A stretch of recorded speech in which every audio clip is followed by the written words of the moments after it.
这位名字叫做雾狼的男性，在外人眼中，他只是邮递公司里的一名普通员工。然而，他的真实身份是一名潜伏在暗影中的忍者。这间邮递公司实际上是忍者们的秘密集会场所。雾狼是伊贺忍者派系的一部分，他的妻子名为莹莹，在外界则是一位药剂师。其实，他也是秘密行走于夜色中的忍者一员。他属于与伊贺对立的甲贺忍者派系，两个派系是世代的敌人。两人都误以为对方仅是普通的市井小民。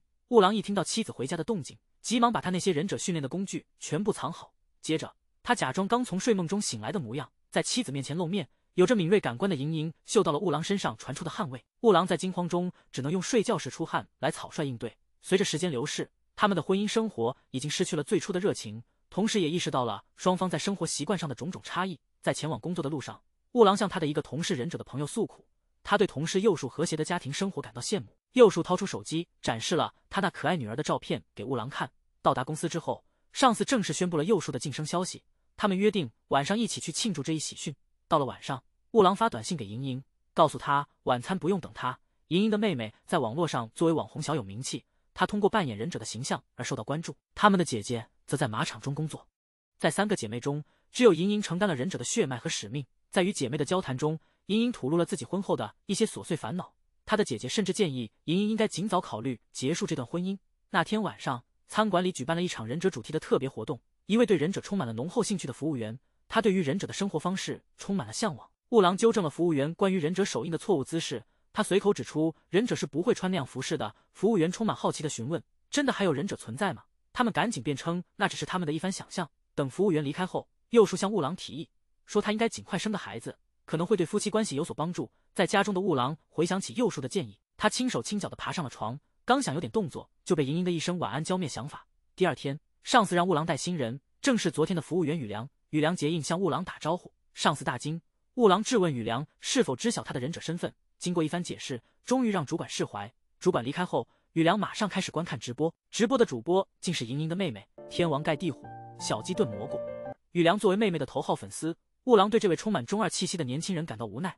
而在另一处，一名女子找到了莹莹，两人交换了暗号。女子递给莹莹一张隐藏着的二维码。女子离开后，莹莹立刻用手机扫码。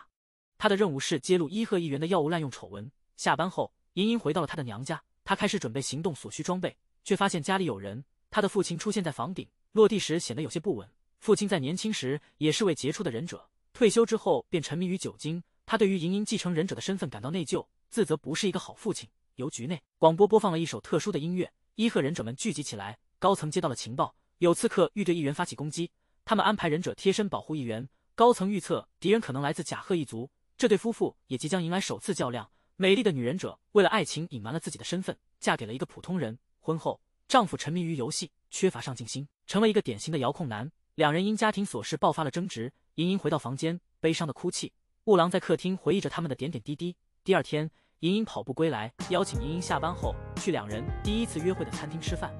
雾狼真诚的道歉，承诺会做出改变，并保证不会再迟到。莹莹经过深思熟虑，决定再给彼此一次机会。他们约定晚上7点见面。到了晚上，莹莹下班后换了装扮，她前往议员住宅附近的一处空屋，通过无人机监视议员家中的动静。议员正在告诫忍者们，地下室存有机密文件，严禁闯入。雾狼检查了一下时间，找到了他的好友，告诉他有个重要的约会，请右树帮忙留意。好友刚刚应允，两人便觉察到空中的无人机。议员不出训斥他们不要无动于衷。雾狼紧随无人机，掏出飞镖，专注致远，准确地将其击落。观察到信号消失的莹莹，迅速启动程序摧毁无人机，再次查看手表，约会时间迫近，无暇深究情况，匆忙离场。议员府邸内，忧虑无人机可能拍摄到秘密，斥责忍者们的不作为。雾狼瞥见手表，明天开始增派人员，加强警备。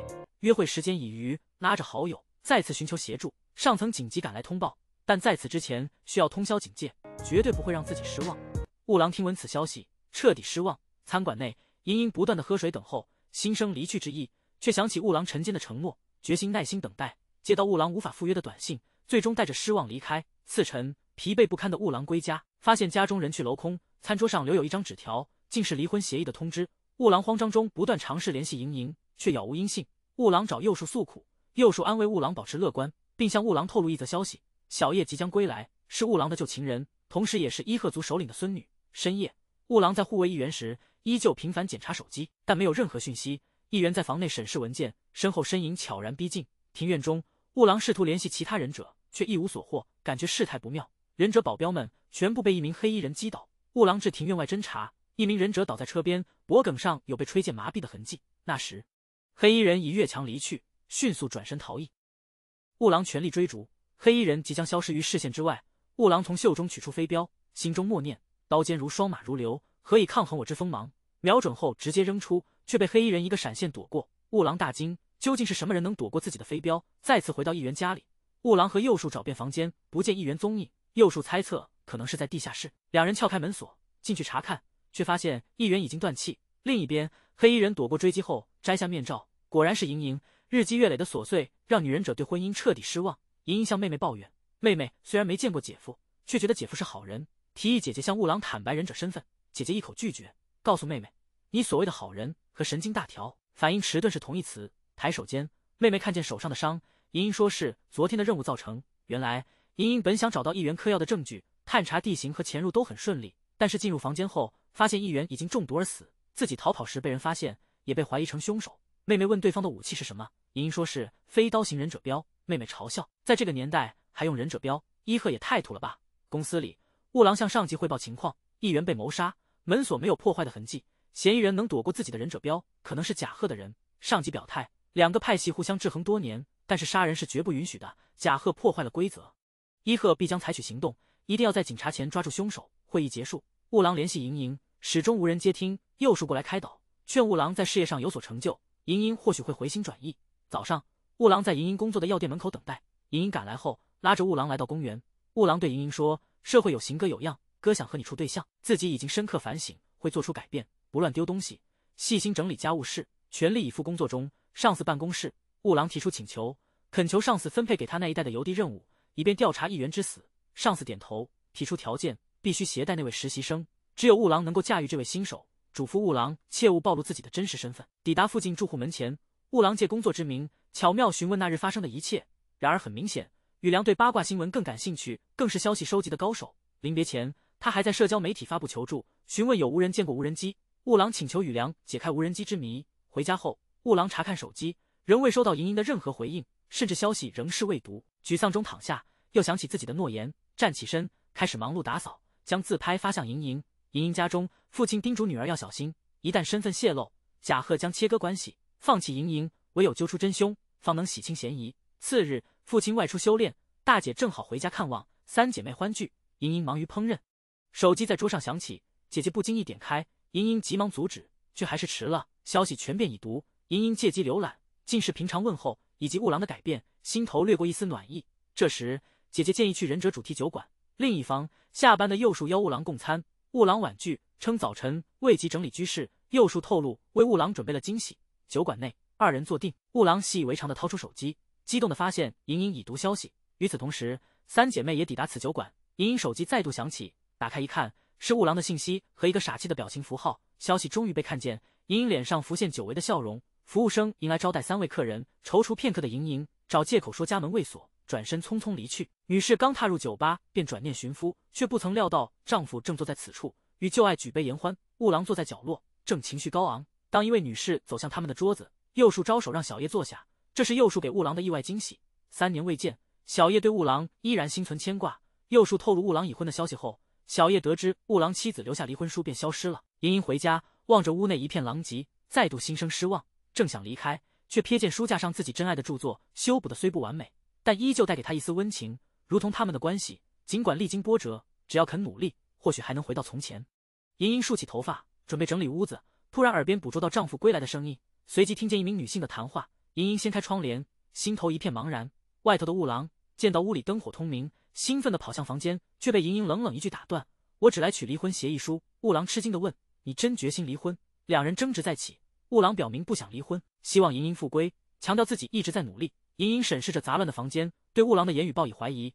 雾狼便称早晨匆忙而去，未及收拾，莹莹却不为所动。雾狼失落地坐倒，感慨身心俱疲，这桩婚姻似已无法继续。他承诺将完成离婚手续，莹莹再度迟疑，简短回应后便匆匆离开。次日，雾狼向右树坦白，决意结束这段婚姻。右树劝其三思。就在此时，忍者集会的征召音乐响起，上级发布了新命令：大爷，要不还是别伪装了。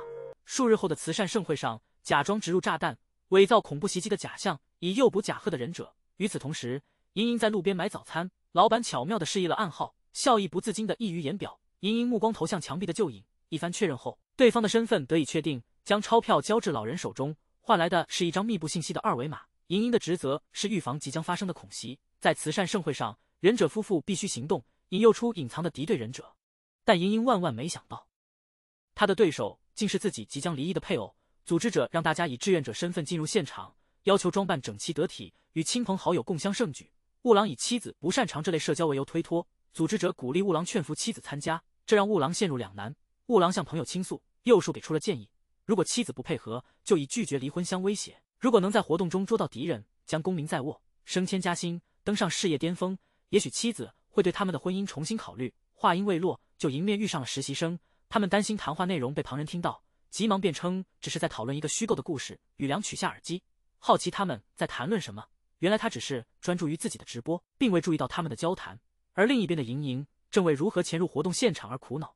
他的父亲突然出现在他身后，分析这次活动可能是敌人的圈套，或者具有炸弹准备行动，目标是为了刺杀主办活动的政治家，作为复仇。因为该政治家属于敌对派系，妹妹回忆起父亲曾经成功阻止过一次恐袭。莹莹恳请父亲找出炸弹制造者，以阻止悲剧再次发生。父亲推脱，声称多年过去已记不清细节。妹妹掏出一张兑换券，请求父亲出手相助。雾狼内心挣扎，不知如何向莹莹开口。夜晚，他徘徊在莹莹工作的店外，心中忧虑着可能的拒绝，犹豫着是否应该走进去。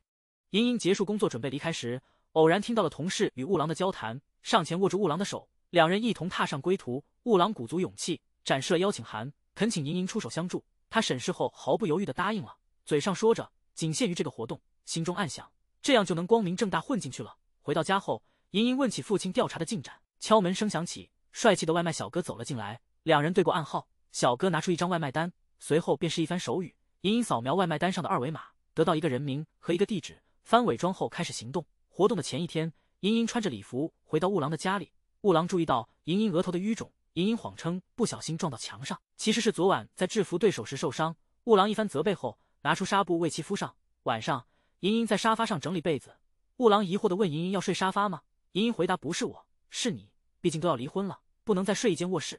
第二天，两人盛装出现在活动现场，不过看着众人的穿搭，莹莹略显无语。雾狼尴尬地解释，可能自己理解错了，活动即将开始，两人也在各自寻找着可疑目标。此时，一个女孩调皮地爬上树，脚下突然一滑，马上跌落时，莹莹反应迅速，像风一样的跑来，稳稳地接住女孩。这一幕都被实习生看到，宇良夸赞莹莹的速度。雾狼惊讶宇良为何出现在这里，宇良说是父母让自己来参加竞拍。另一边，莹莹的妹妹伪装成服务生混了进来，被莹莹发现后，妹妹询问炸弹，莹莹说已经拆除，但是伊贺忍者一定在会场内，不知道对方会采取什么行动。议员到场后，演讲开始，预料中的爆炸并没有发生。父亲审问炸弹制造者，雾狼惊讶，莹莹和妹妹则是松了一口气。雾狼耳机里传来指令，炸弹爆炸失败，备用炸弹将于5分钟后爆炸，地点在议员拍照留念的地方。另一边的莹莹收到妹妹的短信，得知备用炸弹的信息，时间紧迫，莹莹做出决定，即使暴露身份，也要救下议员，快步向议员跑去。雾狼看到莹莹的举动，出于本能的跑上前，将莹莹扑倒。两人倒地后，空中传来爆炸的声响，会场众人四散逃离，正要将其制服。一切安顿好之后，妹妹来到莹莹身前，莹莹惊讶地问道：“是你做的吗？”原来就在即将爆炸前，妹妹找到炸弹，却被右树发现。妹妹一个闪身跳过两人，右树察觉眼前人不简单，实习生误打误撞的出现，以为两人在欺负一个小孩，制止两人，为妹妹争取到时间，妹妹这才把炸弹抛向空中。妹妹拿出父亲给的纸条，妹妹说父亲在爆炸结束后扭到了脚，才把纸条送到自己手中。莹莹看着手中纸条，感叹该给父亲准备一个智能手机。一切处理完毕后，莹莹和雾狼走在路上，莹莹因为刚才的疾跑，雾狼发现后蹲下身体要背莹莹，虽然百般嫌弃，却还是抵不住疼痛，随后起身回房。想到雾狼不顾一切的救自己，莹莹心里流过一丝感动。回到家后，雾狼给莹莹贴上药膏，向莹莹道歉，因为自己的邀请才让莹莹受伤。莹莹回复并不是雾狼的错，正是隐藏炸弹的地方。雾狼收拾药箱，不小心碰掉莹莹的手包，笨手笨脚的捡起来，里面的物品全部掉落，也看到了那张纸条。查看后发现纸条上标注的位置，房间里的莹莹突然想起雾狼在扑倒自己后，炸弹才爆炸。为何雾狼会预判到这一切？两人同时怀疑，难道对方早就知道有炸弹？忍者夫妻即将暴露身份，两人都怀疑对方事先知道白天的炸弹，决定旁敲侧击调查情况。莹莹开口提问，为何雾狼会在危机前刻意将他推倒？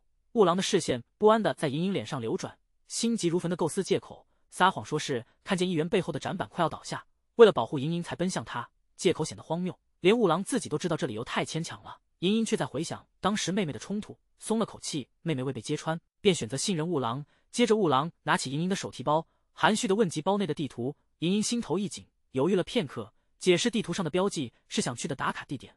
雾狼这个大大咧咧的家伙竟然信了。就这样，原本的危机轻描淡写的过去了。与此同时，右树接到上头的命令，要他第二天带着报告和视频去做汇报。右树审视着录像，企图辨认出嫌疑人，看到特定画面时，脸色瞬间变得难看。妻子感觉到了不对劲，上前询问原因。右树心烦意乱地打断了对话，拿起笔记本电脑，匆匆离开了房间。公司的高层通知雾狼，由于右树违反命令并神秘失踪，总部怀疑他是潜伏的叛徒，因为知晓炸弹位置的人非常有限。右树在这关键时刻带着视频消失了，雾狼坚决表示那是不可能的，承诺定会找到右树并洗清他的嫌疑。雾狼找到了正在偷懒的实习生，恳请宇良协助自己寻找右树。侦探天才宇良运用用户名和平日活动追踪到右树的秘密社交账号，并从他刚发布的视频动态中确定了一个公园的位置。他们立刻赶往那里，却一无所获。就在此时，社交账号更新了新动态，发布了一段夜晚的视频。宇良推断，视频可能是事先准备好的。雾狼决心独自前往右树常去的场所试试运气，尽管四处搜寻，却依然一无所获。当一筹莫展时，实习生发来信息，附上了几张右树动态中常见的风景照。雾狼立刻辨认出那个地方是他们儿时曾经探访过的，急忙前往，最终在那里找到了右树。右树困惑不解，雾狼是如何找到自己的？雾狼坦白了自己是如何发现右树的假账号。右树惊慌失措，脸色一变。右树意识到自己得再次更换账号。右树打开笔记本，播放了当时的录像。右树不愿意让人看到自己那一刻的尴尬，担心这会损害自己的形象。雾狼觉得这实在是小题大做。右树说明，无论在家还是在公司，自己总是保持冷静和可靠。右树感慨，如果不是出生在忍者世家该多好。雾狼表示自己也有同感。右树调侃道，所以你才选择了一个非忍者家族的妻子。而所谓的普通人妻子正在与父亲讨论，说即便嫁给了普通人，仍不能有一个普通的婚姻生活，因为忍者的任务永远伴随着自己。伊贺忍者总部的高层经调查发现，有人曾威胁炸弹制造者，掌握了炸弹位置和解除方法。高层因此认定此人是甲贺忍者的内鬼。此举也间接清除了右树的嫌疑。小叶将这一喜讯告知雾狼，两人都欣喜若狂。那份羞耻的视频也不必提交了。这时，莹莹和右树的妻子赶到现场。莹莹责怪右树忽视了妻子的感受，妻子也抱怨右树从不尝试理解自己，总是在耍酷。在这番情感的释放下，右树意识到了自己的错误，两人解开了心结。在回家的路上，雾狼开始向莹莹提起之间的误会。雾狼表达了重新开始的愿望，他请求莹莹暂时不要提出离婚。第二天，雾狼被高层召见，议员被杀一案有了新的进展。上层指示雾狼，要他确认监控视频中的人是否是嫌疑人。雾狼仔细端详监控画面，助手在旁提醒，视频中的高个子女性与威胁炸弹制造者有相似特征。雾狼露出难以置信的表情，内心挣扎，向上层报告称，仅凭背影不能确定身份。离开房间后，雾狼回忆起那个黑衣人的动作，与莹莹旋转脚踝的习惯惊人的相似，心中再次充满疑问。莹莹难道是甲贺的人？厨房里，女人从罐子中取出一把电击枪，杀伤力显得不足，遂从别处取出雕花匕首。自此今后爱人归来，爱人却在门前拾起相同匕首。忍者抗力终将剑拔弩张。就在昨日，书中记载，雾狼对妻子的真实身份心生疑窦，激活暗门，步入密室深处，从书架抽出敌派记忆秘籍，期望发掘蛛丝马迹。翻阅数页，果不其然，资料成关键线索。甲贺精于药理毒术，常在医药界隐身或伪装成药剂师。莹莹恰是药剂师一职。甲贺还传有独门秘术，无论伤势如何沉重，均能以菌消毒，恢复如初。雾狼对此术的真伪存疑。而此时，莹莹姐因风毒陷入昏迷，医治无数，家人束手，妹忧心姐姐安危，寻莹莹是否有妙法。莹莹称中毒若真，可用家传严命秘技，但自己未曾学会。父亲匆忙赶至，俩人恳求父与秘技救解，遭父亲一一婉拒，因秘术生生世世，仅此一次。无论施术者或受者，父已曾施展。莹莹恳请父传授秘术，愿自行救解。学习秘术路途险阻，学成亦不能施解。原是25年前，母亡之年，父已对解释秘术。莹莹在探母之死因及父后变之谜，父亲经过一番内心挣扎，跪地告白，承认杀害母亲，往事尘埃落定。那是25年旧案，派系斗争正酣，父亲担纲密命，揭秘敌手资金踪迹。父亲紧追首席秘书长达3月，终获交易罪证。毫不隐瞒的曝光，秘书遂被逮捕入狱，贾贺派系随之稳坐龙头，使命完满。但事隔半年，复归家如常，却见妻女中毒倒地，濒临生死之际，施毒者是昔日秘书。幸运的是，莹莹与妹妹未受牵连，母亲恳求父以秘书救女，秘书仅够救一人，母亲的恳求不可抗拒，父用秘书挽救了女儿，而母永远闭上了双眼。父忧女因此自责，遂隐瞒真相，秘书却音讯全无。父探知其为伊贺忍者，毒手乃因派系斗争所致。大姐在病榻上苏醒，似乎只是一场虚惊，重返故宅。父将严命秘籍交予莹莹，以及新获得的邮局业务手册。莹莹疑惑地翻开，目睹分析图解，灵活的身手，持久的体能，加上地形分析的才能，自古以来伊贺族就在邮局供职。父亲补充说，即便至今，伊贺依旧隐于邮局之中，而联络枢纽正是雾狼工作的邮局。父推测雾狼极可能是伊贺忍者。雾狼还在钻研忍法秘籍，听到开门声，心中震惊。面对莹莹何去何从，无从下手。直到莹莹慢慢接近，凝视睡梦中的雾狼，内心挣扎，试图探明真相。若雾狼避开攻击，则为忍者；否则平凡无奇。装睡中的雾狼感知杀机，矛盾于是否先发制人。莹莹却撤回动作，放弃试探。夜深人静，莹莹辗转反侧，决意查明雾狼的真实身份。晨光熹微，两人相视感知异样，一方轻笑掩饰，一方温柔过头，默契定下共煮晚餐的约定。莹莹悄悄将追踪器藏入雾狼外衣，雾狼毫无所觉，整装后便不出家门。雾狼的脚步却未向办公室行去，转而与友人密会，取得事发当日的关键监控画面。有人嘱咐雾狼务必出席傍晚聚会。网吧一隅，雾狼反复审视录像，逐帧寻找爆炸前的疑云。画面中，莹莹向人潮奔去，推测她或许是在守护某位议员。联想莹莹手袋中的地图，雾狼终于肯定莹莹是贾贺的暗影。另一方，莹莹凭借手机定位跟踪雾狼的踪迹，目睹小叶与雾狼并肩而行，心生疑团，是否真如所忧的背叛？两人消失于大楼之内，莹莹惘然。紧接着，右树的身影也没入大厦。莹莹审视周遭，及大楼之名，一出便是伊贺传奇服部半藏。怀疑在心，却仍未敢下定论，带着困惑归家。纠结间，察觉地毯与书架之处有异，上前细探，轻拉之下，揭开多年婚姻中未曾觉察的密室，心中荡起丝丝不安。踏入密室，随手拿起一册秘籍，莹莹终于确认雾狼的伊贺身份，真相大白。莹莹决心收尾，而雾狼亦在挣扎后选择正面相对。莹莹发讯问雾狼归时，嘱咐顺道带回香槟。雾狼答应后，约半时辰，磨刀光寒的莹莹听见开门之声，反手藏刀，不知雾狼面前。两人心知肚明，即将迎来的是终极晚餐。忍者伉俪走向最后对峙。就在昨夜的晚宴，雾狼凝视着牛排，心忧妻子暗藏杀机，迟迟不敢动手。莹莹似乎察觉到了丈夫的想法，切下一块放入口中，丈夫悬着的心这才放下。不过两人都没做好翻脸的准备，安稳地吃过晚饭，躺在床上时，彼此下定决心，明天一定要做个了断。早上正要去晨跑的莹莹感觉到一股杀气，随手拿起一本书挡在身前，挡下迎面来的飞镖。没有任何废话，两人开启忍者间的较量。双方惊讶于彼此的实力，激战正酣时，门铃声响起。莹莹之前订的螃蟹送达，虽然现在不是收快递的场合，但是架不住美味的诱惑，两人暂时休战。快递员夸赞夫妻感情甜蜜，殊不知雾狼手持忍者镖抵在莹莹腰间。快递员刚离开，雾狼打算先发制人，莹莹却说如果不马上放进冰箱，螃蟹会坏掉。雾狼无奈应允，担心雾狼会不讲武德，莹莹提议两人一起抬着箱子将其放进冰箱。再次缠斗时，为了弄清心中的疑惑，约定互相回答3个问题。第一个问题，两人是否是贾贺和伊贺的忍者？得到肯定的回答后，雾狼问杀害议员的人是否是莹莹。莹莹解释自己潜入时，议员已经被害。莹莹问雾狼自己是否暴露，雾狼告诉莹莹只有自己知道莹莹的身份。最后一个问题，本想问关于贾贺的雾狼，心念一转，问莹莹为何与自己结婚。莹莹说自己只是想和一个普通人在一起。紧接着问雾狼为何不同意离婚。雾狼告诉莹莹，伊贺一族禁止离婚。莹莹听到后嫌弃伊贺的古板。另一边，小叶查看议员案的录像，回想当时雾狼确认录像后的反常，盯着监控中的黑衣女子，脑中浮现出莹莹的面庞。翻对比后，确认黑衣人就是莹莹。莹莹家里敲门声响起，父亲起身开门，对过暗号后获取了伊贺忍者的名册。翻阅之间，却见雾狼身影映入眼帘，但两人依旧战况未决。雾狼劣势之际，门铃突兀响起，致有携家眷造访，未必引疑。雾狼与莹莹决定暂缓争斗，使之右树及其一家皆是伊贺之人，出于感激之情，右树夫妇赠予一对精致瓷碗。雾狼随后带孩童购买点心，只留右树夫妇与莹莹相伴。右树提及德西雾狼结婚之事，自己起初反对，雾狼却坚称。雾狼感叹，如果两人，莹莹乃其命定之人。至今雾狼仍未更改初衷。另一边，莹莹心有所动，目送右树一家背影渐远。莹莹却言，贾贺伊贺之子，从不为世所期待。知晓真相的小叶夜深人静，独酌解愁，向雨良倾诉，谎称有人遭遇，知悉初恋之妻藏有秘密。雨良劝解小叶，唯有揭秘，初恋方能脱离婚姻，有人得以重燃旧情。小叶恍然大悟。小叶归家，复问贾贺女忍进展如何。小叶踌躇，终表决心汇报。而莹莹经历一日激斗，休息间回忆起新婚时光，阳光温和，微风宜人。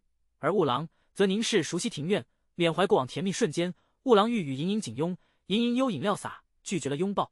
还有两人争吵时的画面，莹莹置饮料一旁，转而主动拥抱。雾郎紧抱莹莹，坦言不善言辞，却诚挚喜爱，感动莹莹泪落。顷刻，两人想起使命与身份，决心丢却情感，誓死决斗。再战即刻，双方无情交锋，指尖的婚戒，桌上的合影见证甜蜜。在这一刻，所有的色彩似乎失去了光彩，用一种全新的方式紧抱着所爱之人。雾郎最终没能抑制住自己，尽管知道没有可能，但只要凝视着对方的双眼，就止不住的渴望与他共度时光。两人终于明白了彼此的真心，抛开了防备，精疲力尽地坐倒在地。他是一位以忍者形象出名的网络红人，无人得知他的真面目，拥有众多铁杆粉丝，却也难免遭遇恶意的追逐。网络评论中的恶语令他感到恐慌不安。逛街时意外被行人碰撞，包包不慎坠地，好心的路人弯腰捡起，并小心翼翼地归还给他，还在里头巧妙地放下了一个追踪器。第二天，小叶安排与初恋的妻子会面，直截了当地问及他们何时离婚，自己是否有机会重新开始。莹莹开始怀疑小叶可能知晓她的秘密，沿着回家的路思索着，接到姐姐的电话，心情沉重，得知妹妹小雀被恶意关注，有人在她视频下威胁要报复，甚至有跟踪的迹象。姐姐猜测对方可能是同族的忍者，为了保护妹妹安全，莹莹决定让小雀暂时住在自己家中。而雾郎这位多年的丈夫才得知自己竟有一个如此美丽的小姨子，但为了家人安全，莹莹并未透露有关姐姐和父亲的更多信息。同时，下属向小叶报告了最新的发现，监控显示了阻止爆炸那天的服务生，但并未捕捉到他离开现场的画面，也没能找到体型与服务生相似的男性。小叶仔细观察监控录像，起疑那位服务生可能是女性伪装。经过反复的观察，终于发现了蛛丝马迹。通过体型和动作分析，确认伪装成服务生的正是小雀。到了第二天，雾郎和莹莹嘱咐小雀不要随意开门，然后一同离开去工作。抵达邮局后，一名实习生请求雾郎暂时离开岗位，说是要去报警。原来实习生察觉到偶像遭到黑粉的骚扰，于是假扮黑粉与对方取得了联系，并获得了黑粉的信息。对方原来是小雀的同学，声音辨认出了小雀，因不悦小雀与他人交谈，由爱转恨。实习生设法得知对方在小雀包内放置跟踪器，预感立刻会有危险。雾郎闻讯立刻冲出邮局，沿途拨打电话通知莹莹。莹莹急匆匆骑行回家，此时小雀正在外购物，一道身影悄悄靠近，男子抢走了小雀的手机，迷恋地承认自己是那个留言者。小雀惊慌不已，急忙逃走，但未继承忍术的小雀如何能甩开一个成年男性？变态男手持匕首，宣称他只属于他一个人。关键时刻，莹莹准时赶到，抛出雾郎的忍标，匕首被击落。他迅速赶到，一举制服了对方，扭转乾坤。原来莹莹已在小雀手机装定位应用，及时避免了悲剧发生。雾郎随后带警察到场，稳定了局势。莹莹陪同小雀前往做笔录，但小叶目睹了这一切。小雀在警局完成笔录，找到了那名实习生，表示感谢，随后做出了标志性动作，实习生这才认出了他的偶像。公司里，小叶找到右树，提到莹莹身形与那黑衣者相似，与伪装服务生的女孩关系密切，以及击败黑粉的能力，确定莹莹正是甲贺忍者。右树询问雾郎是否涉险，小叶告诉右树，破坏规矩者终将接受惩罚。随即他们开车前去雾郎家。这时，莹莹和雾郎刚表露心迹，准备进入难以言喻的阶段。莹莹的手机突然响起，看到未知来电，心生不安，接听电话，只听一曲旋律响起，莹莹脸色大变，告诉雾郎必须立刻逃离。这首曲子意味着危险，是迅速逃脱的信号。紧急离开，即将走出门槛，莹莹的直觉察觉到潜在的威胁，却如所料，右树与小叶正悄然逼近。门铃的声音突然响起，通过监控确认来者身份的莹莹和雾郎二人心知肚明即将面临的局面，嫌疑成为敌对势力的忍者。为隐瞒真相，雾郎单独对抗审问，莹莹则隐藏在楼上，期盼能够顺利脱身。小叶质疑莹莹的武艺以及与伪装成服务生的女子的密切关系，雾郎沉着应对。然而这过于夸张的表演让莹莹也不禁感到窘迫。小叶起身细查四周，最终在厨房发现了一对用过的餐具，坚信莹莹仍在屋内，尽管搜索未果，却不知已听到对话的莹莹早已越窗而逃。小叶向雾郎告诫，如果庇护甲贺忍者，雾郎的家族将会面临组织的惩罚。雾郎恳求予以时间，挚友也为雾郎辩护。小叶给出最后的期限，要求雾郎在1日之内带回结果，向总部报告。莹莹返回父亲家，接到雾郎的来电，两人互相询问对方安全。雾郎询问莹莹所在，约定见面共谋策略。与此同时，小叶回到家中，发现父亲吐血倒在沙发上，把父亲紧急送往医院，而后才从祖父那里得知父亲罹患绝症，仅剩3个月生命。小叶决定立下功绩，巩固自己的继承人地位。另一方面，雾狼抵达莹莹家，刚踏入房间便被莹莹的父亲制服。莹莹告诉父亲，他知晓了雾狼的真实身份。父亲释放雾狼，雾狼这才知晓自己的岳父依然在世，但岳父并不承认雾狼，促使莹莹尽快与雾狼离婚，责怪两人多年共处仍未识破对方身份。雾狼恳求岳父理解，岳父依旧坚持认为日本甲贺与伊贺的古老恩怨难以轻易平息，尤其是在莹莹被指控为嫌疑人的情况下，行走于冷清的街头。雾狼困惑于岳父对伊贺忍者的深仇大恨，莹莹经过一番内心斗争，最终还是无法向雾狼透露他的母亲正是伊贺忍者手下亡魂的秘密。两人讨论着对策，在24小时内找到一员真正的杀手显得不切实际，想要让莹莹先隐藏起来，再慢慢调查也不可行。现在小雀已经处于危险之中，最后雾狼向莹莹保证，他会否认他是甲贺忍者的任何指控。次日，莹莹意识到自己被人尾随，联系雾狼后，发现雾狼也遭遇同样的情况，两人确定尾随者很可能是伊贺的忍者。莹莹抵达他工作的药房，一名陌生女子造访，二人互换了暗号。莹莹接下了新的任务，摧毁一个毒品窝点，以身体不适为由提前结束了工作。刚步出药房门口，感觉到尾随者依旧紧随其后，他停下脚步，静待其变。尾随者佯装打电话，莹莹抓住机会，迅速甩掉尾随者，抵达了目标地点。他记录了相关证据，现身后轻而易举地制服了几名毒贩。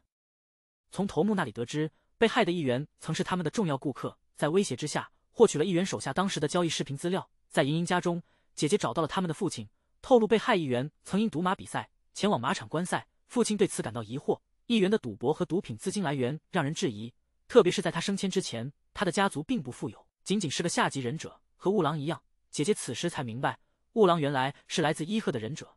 而在另一头的雾狼回想起小叶和幼树的警告，若他庇护甲贺忍者，他的家族可能会遭到追杀，甚至后果更为严重。他怀着愧疚给母亲打电话，寒暄了几句家常，准备离开时，却发现伊贺的忍者公然监视着他。他立即转身逃跑，对方紧追不放。在一阵混乱中，他被人一把拉开，从而躲过了追踪。莹莹的大姐现身，自我介绍。雾狼对这位出人意料的美丽大姨子感到惊讶。大姐引领雾狼回家，雾狼以未来女婿的身份询问岳父对伊贺族的深仇。岳父将妻子遭伊贺忍者所杀的悲痛吐露。雾狼内心对伊贺的印象开始动摇。时间紧迫，24小时的限期逼近尾声。雾狼经一番考虑后，拨打莹莹的电话，告知他自己即将前往总部。莹莹让雾狼稍后，暗示或许能揭露真正的凶手。电话快要结束之际，雾狼提起知晓岳母之死。为了查明伊贺的真相，雾狼决心寻找杀害莹莹母亲的凶手。莹莹忧虑雾狼会被视为背叛者，雾狼坚定的承诺，绝不容许伊贺再次伤害莹莹及其家人。二人约定互相守护，共同作战。莹莹播放议员交易时的视频，仔细放大后，竟然发现了一个震惊的身影。莹莹赶忙联系雾狼，询问议员遇害那天雾狼是否与幼树在一起。雾狼回想起当时与幼树曾短暂分开。莹莹追问首先发现议员尸体的人，确认是幼树后，莹莹告诉雾狼，幼树没有不在场的证明，也有可能藏匿了证据。雾狼困惑不解，莹莹推断议员的凶手很可能是幼树，那个替议员取货的人正是幼树。莹莹力劝雾狼不要前往总部，那可能是一个圈套。此时有人影悄然接近，突然从背后给予麻醉，雾狼倒地昏迷。电话那端的莹莹感到不对劲，急忙向雾狼的位置赶去。雾狼醒来时发现自己被绑架，几人陆续进入房间，最后进来的竟是他的好友幼树。莹莹为救援丈夫，独自前往伊贺忍者总部，却在门口遭遇埋伏。莹莹立即转身逃跑，但追兵越聚越多，在危急关头，一个烟雾弹凭空投下，莹莹借助混乱翻墙而逃。意外的救星竟是邮局的见习生宇良，示意莹莹跟他走，虽满心疑惑，无奈只得顺从。二人抵达宇良工作的酒吧，从宇良的身手判断，父母让宇良在邮局暗中观察前辈们是如何工作。宇良显然不是一般人，不出所料，宇良坦白自己也是忍者，而且同样来自伊贺，这让莹莹感到困惑。明明是敌对的存在，为何会伸出援手？原来宇良尚未正式成为忍者，但前辈执行任务时出了岔子，因此被父母委以重任监视伊贺，随时报告任何异常行为。宇良得知莹莹正追查杀害议员的凶手，主张两派信息共享，以便更有效完成任务。总部内，雾狼与挚友单独交流，幼树坚称自己未害议员。雾狼追问两人之间的联系，幼树透露早年受议员关照，因而相识，但此后并无往来。直至前月，议员突然联系幼树，以手下病倒为由，信任幼树，托付其一项交易。尽管内心不安，家庭压力使他难以拒绝，未料交易过程被莹莹捕捉，也不会影响两人的情谊。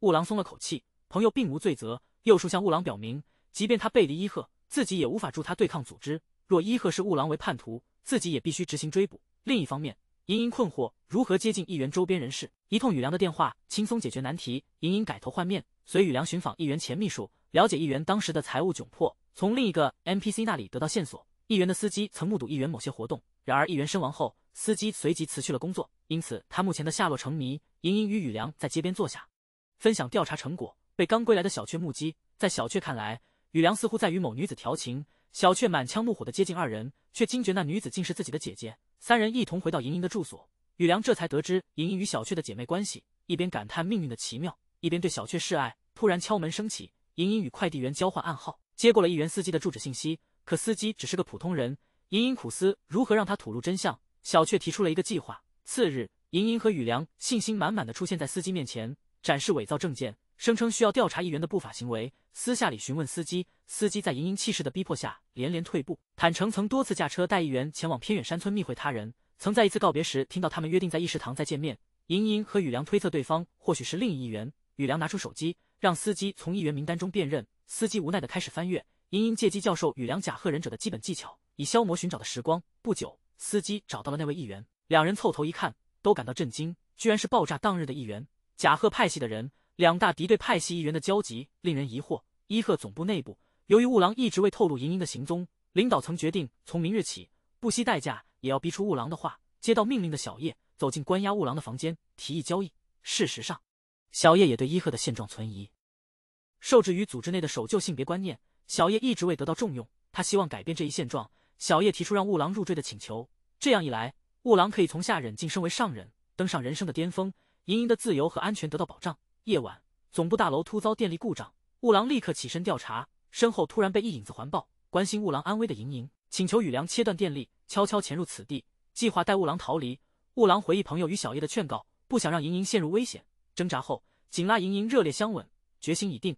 雾狼将莹莹推向门外，催促莹莹快速离开。同时，供电室的宇良透过电脑察觉有人接近，匆匆撤出。众多保安涌入房内，莹莹冲至大厅，感觉到不妙。果然，众敌人将莹莹包围，情势危急，震慑众人。莹莹掏出手枪，要求见小叶。病房内，指挥官望着将不久于人世的儿子，反复挣扎，终于拨通电话，命令信任之人寻找甲贺族男子。此刻，只有甲贺族的秘法能救儿子性命。另一方，雾狼回想小叶的话，只需与小叶成婚，莹莹的自由安全即得保障。犹豫过后，似有决断。莹莹与小叶见面时，小叶提出条件，莹莹若为其杀一人，雾狼便可重获自由。地牢墙面凸现奇异之物，环顾四周无人，缓缓移动。男子睁眼细看，辨认出9式的隐形术，而来者正是宇良。宇良暴露其忍者身份，打开牢门，告知雾狼莹莹将执行刺杀。雾狼不忍妻子冒险，决意前往阻止。牢房外，与幻班守卫不期而遇，宇良抛出烟雾弹，轻松拿下2人。雾狼信服宇良的忍者身份，逃亡中再遇守卫，宇良投出忍镖，险些击中敌人。雾狼介入，一招制服对方，趁周围无人注意时快速行动。两人终于顺利逃出大楼，却被赶来的好友发现。右树下意识地拿出忍者镖，锁定住雾狼，却迟迟不忍出手，直到两人的身影消失在视线中。会场里，莹莹打开携带的皮箱，熟练地组装狙击枪。而这次的暗杀目标是曾经一直保护着的甲贺议员。为了丈夫的自由，莹莹别无他选。演讲台上正在发言的议员突然身体不适，痛苦地趴在桌子上。工作人员立马赶来，将其带往医务室。伪装成护士的大姐推着轮椅走来。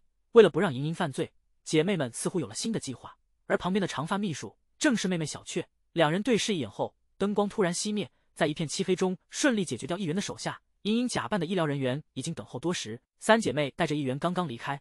雾狼和宇良姗姗来迟，宇良看着离去的救护车若有所思。偏僻的仓库里，莹莹询问男人和遇害的议员是什么关系，议员拒绝回答。直到莹莹拿出注射器给议员注射过剧毒后，议员这才告诉几人，1年前死者找到自己，向自己出售一份情报。伊贺派系中有高层议员以建造度假村为由，把放射性废弃物埋在上草村。死者无意间发现了这个计划，不仅将信息倒卖，还威胁推进计划的高层议员。莹莹猜测，死者是被高层议员报复灭口，得到信息的3人转身离去，而所谓的剧毒也不过是普通的葡萄糖。此时，雾狼和宇良及时赶来，原来就在2辆车擦肩而过时，宇良看到了小雀。为了找出真相，雾狼和莹莹来到上草村，假扮记者采访当地村民，询问是否有名人经常在这里出现，由此得知高层议员的身份，丰富成一郎。宇良被雾狼拜托找出当年杀害莹莹母亲的凶手，伊贺派的领袖之子，小叶之父，下届政党领袖的潜在候选人。在莹莹的家中，老人向2人透露，